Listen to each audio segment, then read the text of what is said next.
Hi, my name is Brandon Rivera-Campos, and I am presenting my Capstone research project on the help of organizations towards, hold on, the help of organizations towards the Latino community. I am Brandon Rivera-Campos. Once again, this is my Capstone 12 project, and today, here we go. First, let's start off with introductions, my research questions, and why I am doing this. I want to start off by saying that the reason why I am doing this is because, as having a grandparent who immigrated here and having a father who is a immigrant right now, I have a strong connection with immigration and how people are treated at the border, what nonprofit organizations are doing to provide and support immigrants, and especially immigrants at the border, and how important it is for people to come here and why people should come here. I think it's really important that we should all know these informations, and I would like to start off with my research questions and how I've done to create my action plan over this. So first, how has the increase in gang-related violence in Latin America has led to increased immigrant population in the United States? Of course, this we're also talking about push and pull factors and how important they are, and why someone comes to the U.S., why U.S. is attractive to them, and why also they're running away from their home country. My second question is, how are nonprofit organizations providing for Central American refugees at the border? That's really important to me because I want to know what organizations are doing the best to have a helping hand towards the people. Obviously, to answer these questions, for like my own thesis, my own hypothesis, is well the rationale, and I purposely my logic is there is of course a variety of organizations providing support to immigrants. I know there is just like Carescent and a couple others that are already helping low-income families as well. How one can help those organizations? How someone like me or someone like anyone else can help those organizations through awareness, through money, through fundraising, through any other way. This is the only way that one can help immigration. Also, can't really even violence has increased in immigration. Not just violence, but also push and pull factors like government, racism, other stuff, and also the U.S. providing a better job, a better economy, eco- econ- financial state. Yeah, that's how important push and pull factors I think are a big increase to immigration, but I think a lot of it can test to being violence in their country. All right, let's head on to our literature review. One of the most important stuff. Basically, what we're seeing here is first, one of the first themes was the detention center conditions, what people are doing, and in time in 2019, what big things was happening with the Trump administration. So first, DNA and fingerprint collection. This was happening around that time, and basically the CIA was trying to do this to hold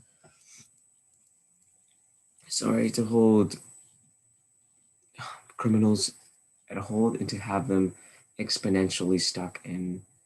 Of course, we're going to lead to detention rule one. At that time, there's a detainees being held in there for an indefinite amount of time, which is incredibly bad and horrible and deplorable.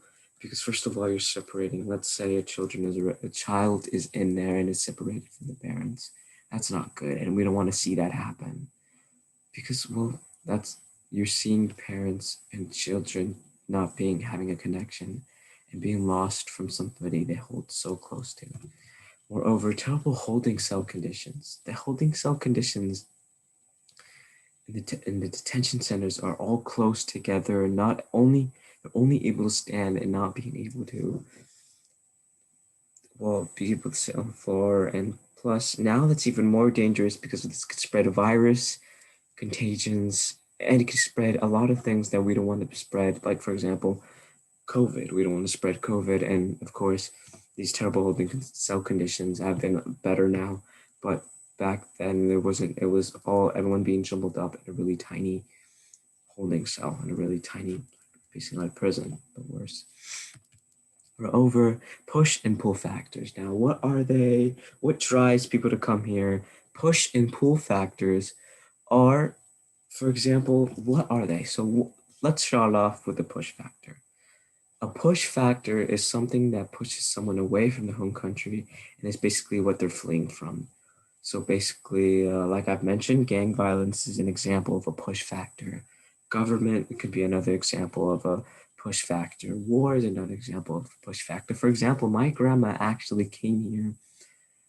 Actually, no, she's more of a pull factor, and I'll explain that in a bit. But my grandma's an example of a push and a pull. For example, she came to fled. She fled away from the civil war that was happening, but she also was attracted, pulled by the United States to give my mom and my family a better living condition. So this leads on to a pull factor. A pull factor is basically what attracts or what pulls the immigrant or the migrant to come to the place. So to come to the country they're going to. So for example, a few examples here are work opportunities, better quality of life, and a chance to see family members who come here.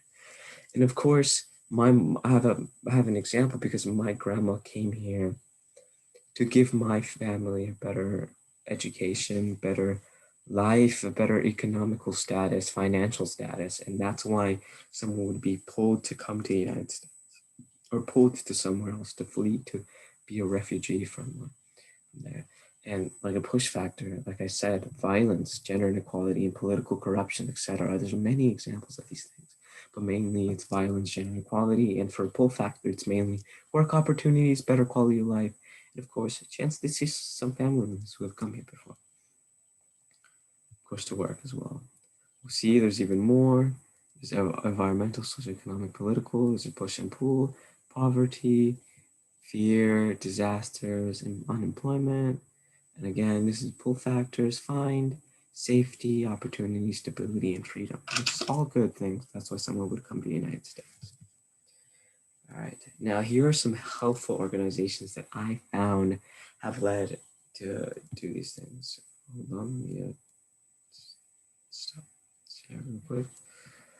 For example, the Refugee Health Alliance. What the Refugee Health Alliance has done, what the Refugee Health Alliance have done, basically what they do is, stop, share something happened. Sorry for that. I think I was having some technical difficulties. I don't want to make sure I'm getting the best presentation as possible. So once again, let's go back to organizations that are helping provide for refugees, and not more of refugees, but also immigrants at the border. So like I said already, there's the Refugee Health Alliance, and basically the Refugee Health Alliance has been serving immigrants and other, well, of course, populations at the border, the US-Mexico border specifically, and they assist in providing medical care and shelters. There are two clinics in the center of Tijuana and Justicia de Salud, and basically they have two clinics in the center of Tijuana. Mr. Ehrlichman actually told me about them, and through them I was able to learn a lot about what they do, how they're providing global health, how they have bilingual providers to help with them, and honestly they're really incredible, and I can see how they've helped a lot towards migrants and refugees who are coming to the border. Next is the Christian Relief Service and their Central American migration crisis. Basically, here they're talking about how one can, they're telling facts and how to help. Basically, of course, this is just facts and how one can help and how they're responding to them. For example, they're providing help with poverty, and they have a youth build programs in Latin America too, in El Salvador, providing youth building and having providing a youth, giving providing that help of poverty to students who need it. They provide jobs to the youth, and they have graduated nearly 10,000 students since 2009, which is incredible. And here I can see how these organizations are actually helping refugees and how they're trying to make a stand towards them. Now let's go on to my action plan. What I did. So the participants were seniors and juniors from Larchmont, ages 19 to from 16 to 19, and peers as well. What procedures I did: surveys, qualitative interview, creation of documentary. Well, I helped with the creation of Wilson's documentary, creation of social media account, creation of GoFundMe, and instruments that were used: surveys, observation, qualitative interview, social media account, documentary, other peers. Now, to go further into this, Wilson and I joined together to create a survey on asking seniors and juniors what they knew about push and pull factors, what they knew about organizations that are trying to make a stand, how what they know about the whole immigration status, what they think about the Trump administration and what they're doing. What we learned from our survey is basically that not that many people knew about organizations. Let me go back on that. They didn't know that much about push and pull factors, and a lot of people were asking, what is a push? What is a pull factor? And of course, this shows to us that not that many know what push and pull factors are and how they're a big factor towards immigration. Of course, that means there has to be more awareness towards these things and how important push and pull factors are. Moreover, about organizations and all of that. Organizations are big important to this project and how organizations are taking a stand towards immigration or how they're trying to help refugees at the border. Like the two immigrants that I just mentioned, Refugee Health Alliance and Central American, and the Christian sorry, the Christian Catholic Relief Service. Yeah, that's how what we asked, and there wasn't that many people who knew what they were talking about. But it's good to know because now we can gauge what is the most important things we should teach. Now, the procedures that we did were surveys, like I just mentioned, a qualitative interview with Crescent, a youth coordinator. We actually Wilson and I met with Crescent Valvacio Elise over the break. Actually, we met during this COVID pandemic through a video call, and what we learned was how Garesin is providing legal consultation to immigrants who don't know what they have to do. What we learned is she told us about how people go to a notario, which is a notary, and they think that through a notario they can get legal status, but no, she's telling us how we have to go to the legal lawyers, and how this is one of the most important things to know, that they can get scammed and to know their rights. She also told us about other organizations that are doing the same as her, as Garesin, and how Garesin, how they're also, how to provide legal consultation. She told us the most important thing as an immigrant that one should know as an undocumented person is to know their rights, to know what they should, to know what their rights are, and how important she kept telling us how important that was, because knowing what our rights are is so they won't be able to get taken by ICE and won't be deported. More to continue to add on. Well, she told us so much. She told us a lot about legal consultation and how the reason why she started with Caresen is because she was also with Caresen, and then she had the youth coordinators helped her when she was growing up as a student, and now she helps students in low income families and at risk kids who need the most help and need that help to be able to to become successful adults. The Basile release. Oh, sorry, I think I might be.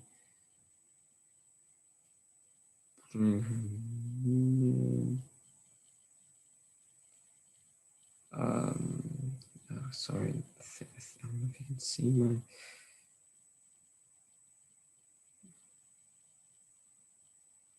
Okay.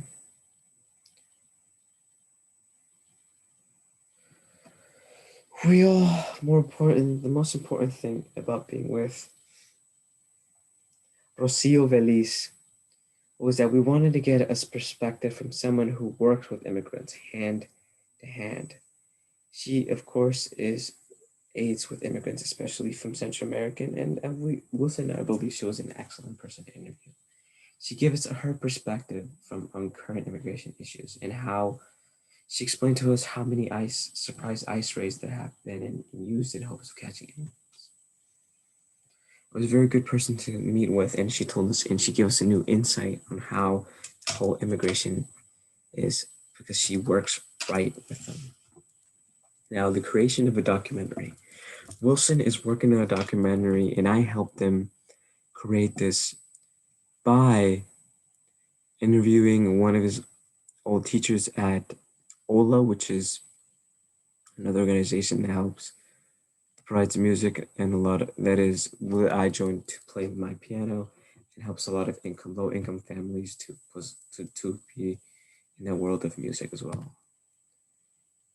I him and I Wilson and I interviewed him to learn to give another perspective of someone who came from first generation immigrants and how it's like to live, with how it's come to live with parents who came from being immigrants. Basically, someone who's just like us, but a little bit more experienced because they're older than us. But basically, he's compiling a lot of information about immigration to create this one documentary talking about everything that has been happening in the world recently towards about immigration and how important this is. I, of course, my big focus is awareness and having to provide all these resources to the world, provide all these resources to our school, and to provide all this information because of how vital it is. This documentary is really important and is a huge dump of all the things that's happened, a huge dump of all the information that I've said and more. Trump administration, immigration right now, kids being separated, kids being, for example, recently a kid being dropped off a wall. There's a lot of things happening towards the world of immigration, and this is something that needs to know. This is why I created a social media account with Isabella Olano, to moreover provide information, stuff about her, about poverty, and also stuff about immigration, specifically push and pull factors, how beneficial immigrants can be towards the country economically as well. And creation of GoFundMe so we can provide money to organizations. First Focus, which is Isabella's main focus, but because I want my awareness thing is branching out and providing help towards all the other all the other students in large amount who are in the same vein as so two birds in one stone can be used. That's why I collaborated with both of them. Of course, the instruments of a set is surveys, observation, and the observation was looking at legal legal consultations and how they provide help towards those immigrants who need it. Okay, on to my action plan continue. Here is the GoFundMe. I'd like to share that now to show how um, to show first focus and how we're providing towards child poverty. Poverty. Basically, the creation of this and the Instagram account was to provide awareness towards Isabella's project. And because I cannot do anything right now towards this, we have GoFundMe here that shows that shows the benefits of first focus and how they're providing towards child poverty and how they're helping towards also child immigration as well. We've also created an Instagram account to spread awareness of our GoFundMe to gain money, to gain traction, and to also give tidbits and information about immigration, about push and pull factor that I have already said, and that is advocacy for the underserved that I can show at the end. Of course, there's the collaboration with Wilson Santos, and of course, helping with the documentary, helping with some storyboarding, helping with some information gathering, and helping with, and also helping with the interview with Karesan and how that is. To sum up everything that I've been said about my action plan,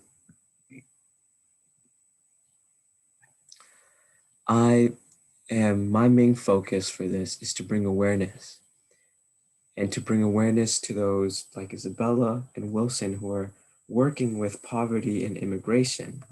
And I collab with these people and network with them because if I could bring awareness to these things like organizations that need it, like First Focus, and this GoFundMe that could be beneficial to organizations that are also helping immigrants at the border, I can, well, like the survey said, not that many people know about that many organizations, and also about push and pull factors. If more people know, more people can help these organizations donate or spread the word about them. And I think that is the most important thing because there's not that many people who know, people who are not informed, and people need to be more informed because that's how important it is.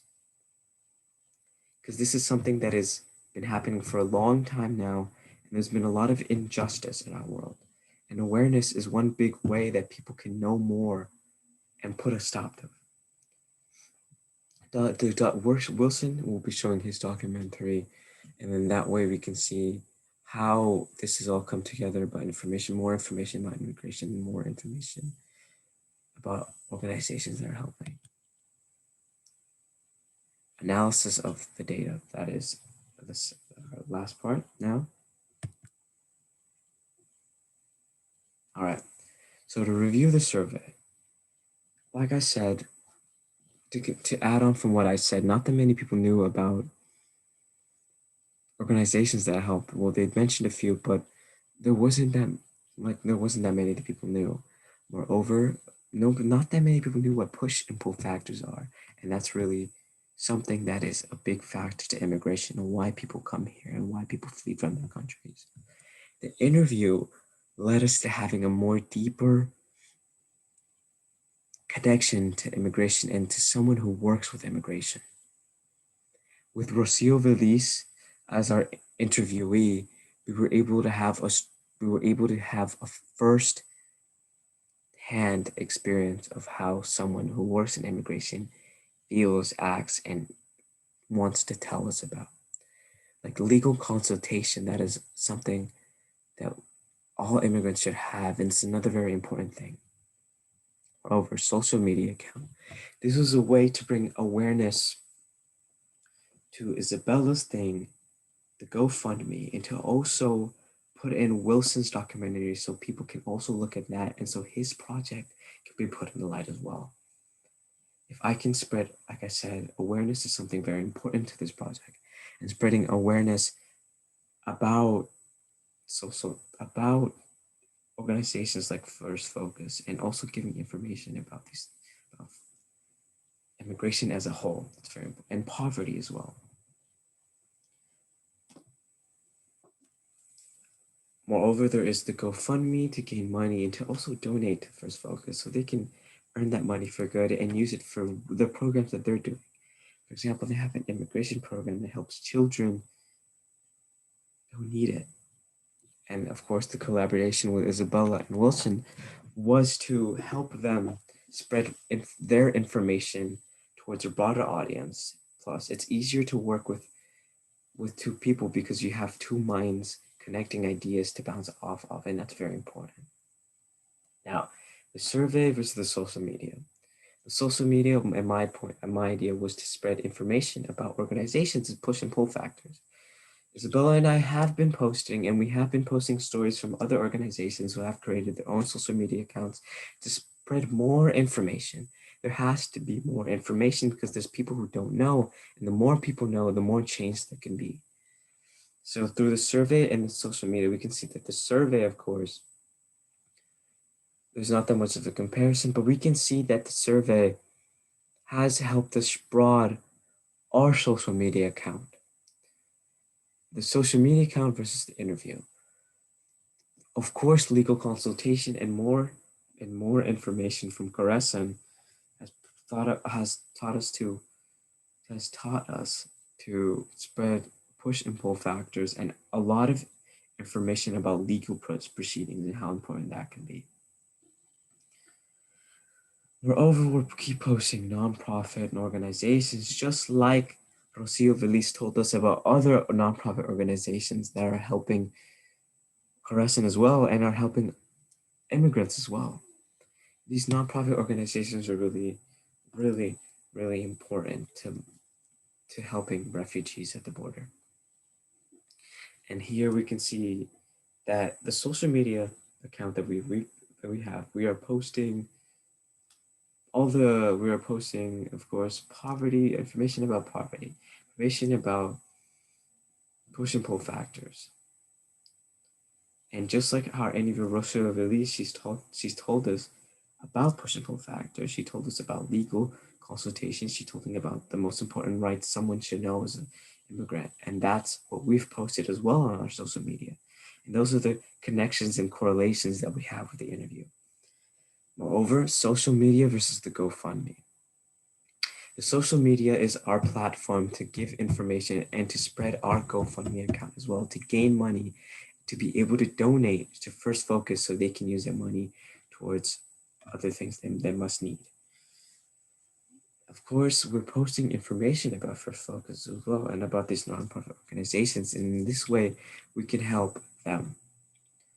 Moreover, our social media account and awareness. Well, of course, I'm bringing things to light that not many people would know.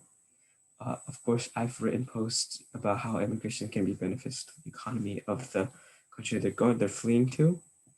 And that's good to know because you might not know that, and people who have a ill light and have a negative opinion might see, oh, I did not know that, and maybe I'll change my view on that. In conclusion, we can see how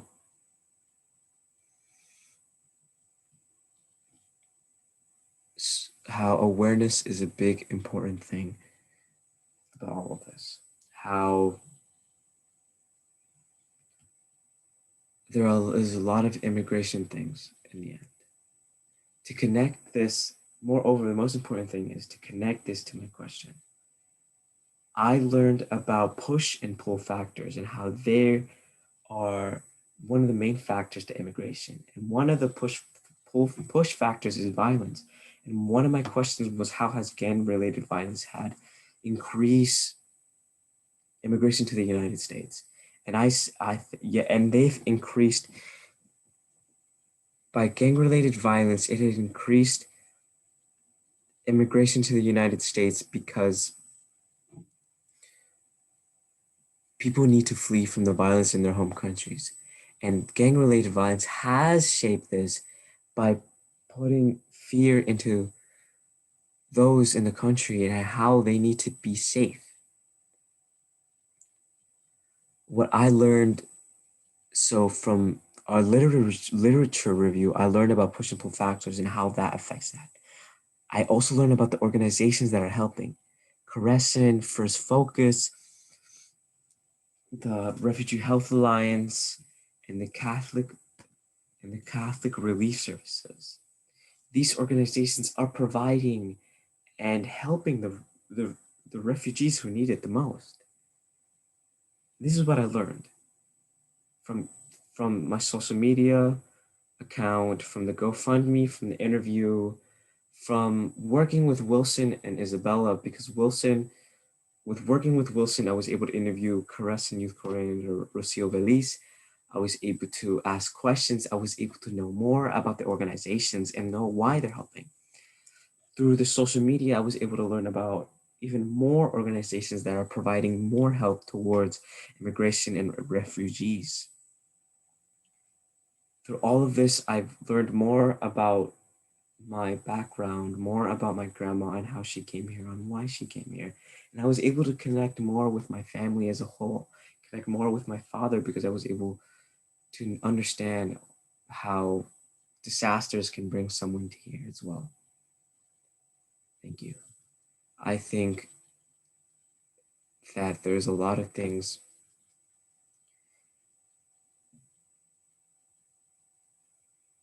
in the world that have brought people to come to the United States and to bring new light.